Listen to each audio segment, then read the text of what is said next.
à tous, aujourd'hui on va parler de la Horde. La Horde est l'une des deux principales factions de race d'Azeroth, l'autre étant l'Alliance. Elle regroupe des races et des peuples ayant pour conviction leur force, leur ruse et leur bon présage de la nature et des éléments en commun, tout en se battant pour trouver une place dans ce monde. Si la Horde s'est montrée plus discrète, sa puissance fit autrefois frémir les autres races. À l'origine, la Horde était l'union des clans orques pour l'invasion d'Azeroth lors de la Première Guerre. Elle fut premièrement dirigée par Main Noire le Destructeur, puis une fois mort par Orgrim Marteau du Destin. À cette époque, la Horde comprenait les clans Tisfoud, Roche Noire, Lame Ardente, Orbire Sanglant, Loup-Givre, Marteau du Crépuscule et Gueule de Dragon. Elle avait été créée pour unifier les clans en une seule armée sous les ordres de Main Noire qui ne reproduirait pas l'erreur de l'attaque de Hurlevent. Et rentrèrent également les orques venus directement de Draenor. Avec la Seconde Guerre, la Horde subit de nombreux changements.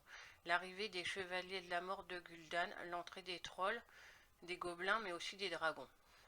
Le royaume humain d'Alterac avait trahi l'Alliance, on pourrait ainsi le considérer comme partisan de la Horde. À la fin de la Seconde Guerre, la plupart des orques et de leurs alliés sont arrêtés et enfermés dans des camps. Rapidement, une autre horde fait son apparition, celle de Ner'zhul venue directement de Draenor. Elle comporte elle aussi trolls, ogres, chevaliers de la mort et dragons, mais les clans orques sont désormais les clans Champ de Guerre, Ombre Lune, Orbire Sanglante, Cire Tonnerre, Main Brisée, Mâche les Os et Crâne Ricanant. Cette horde sera presque intégralement détruite par l'explosion de la planète. Puis, à la veille de la Troisième Guerre, une nouvelle horde est créée par Thrall qui libère ses frères des camps. La horde est désormais pacifique et abolit ses cultures démoniaques et barbares. Lorsque Thrall se prépara à partir pour Kalimdor, il rencontra les trolls Sombre-Lance menés par Sen'jin. Le peuple de Sen'jin était constamment attaqué par des Murlocs et les orques les sauvèrent lorsque leur île sombra. Sen'jin et ses trolls prêtèrent allégeance à Thrall et à sa horde pour honorer leur dette. Après s'être échoué sur les côtes de Kalimdor, Thrall et ses orques rencontrèrent les fiers taurennes, peuple paisible originaire de Mulgore qui fut chassé par les Hurons et les Centaures.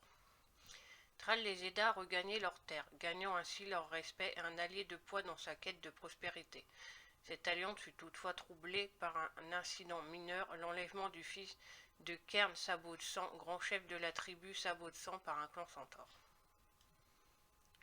Après la fin de la guerre, les réprouvés, morts-vivants du fléau, firent leur apparition et s'allièrent à la Horde car celle-ci était la seule qui pouvait les accepter.